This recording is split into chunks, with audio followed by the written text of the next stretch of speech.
آلة الضغط هذه لازم تستعملها ليلة كاملة من المستحسن باش تكون ناجعة وتعطي المفعول متاعها، وهي الحقيقة تحل مشكلة انقطاع التنفس بالكامل وتحل مشكلة الشخير كذلك بالكامل. دونك الشخير يتنحى كومبليتمون بمفعول الماكينه هذه اللي هي مجعوله خاصه باش نتصداو لانقطاع التنفس من النوع من الدرجه معناتها الصعيبه، ونتيجتها بريسك 100% ناجحه وتغير الحياه. معناتها يجي يقول لك حياتي تبدلت بالحق، وليت نرقد كي العباد وحياتي تبدلت، فهمت، ويدعيوا بالخير وكل شيء. فهمتني كيفاش؟ ذكر مريضه قالت لي في حصه، قالت لي الله يرحم من بداها بنبدأها ولا يقول لك اما لابارين تاع شخير والا آلة الضغط.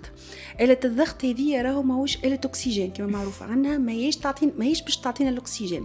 آلة الضغط هي تضخ الهواء في المجاري الهوائية العليا، هي تعطينا ضغط إيجابي مستمر في منطقة الحلق وفي المجاري الهوائية العليا، وتخلي هذاك الانسداد ما يأثرش، تخلي المجاري الهوائية ديما محلولة وما قاش يصير فما انسداد، يعني ديما محلولين. يسكروا العضلات، هذاك الضغط الإيجابي باش يفتحها. إيجابي ياخذوه، هي ماكينة مربوطة بماسك على الخشم، وتواك الحمد لله التطور التكنولوجي خلينا فما ماكينات صغيرة الحجم والضجيج متاعها الحس متاعها خفيف، ما قاش يقلق كيما الآلات القديمة.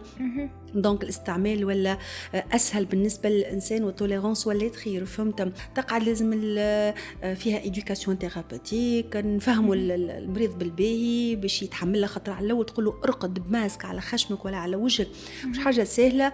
معناتها هذيك حصه الإدوكاسيون باش الباسيون يخلي يستعملها، وتفهموا قداش هي ناجعه والكل باش يستعملها بسرعه، والكل مهمه برشا، ونتيجتها بريسك 100% ناجحه.